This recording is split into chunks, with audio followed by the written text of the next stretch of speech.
If your geography map looks like it's missing something, you might need to add Zealandia. Zealandia is the world's largest submerged continent, with about 93% of it lying beneath the ocean's surface. This massive landmass was part of Australia and Antarctica around 93 million years ago.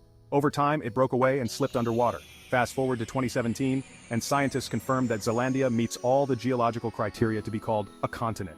That's right, a whole continent hiding under your nose. What's even cooler, Zealandia isn't just lying there silently. It features active volcanoes, making it a dynamic and relatively young geological wonder. So next time you're gazing at a map, remember there's more beneath the waves than meets the eye. Zealandia, the submerged continent.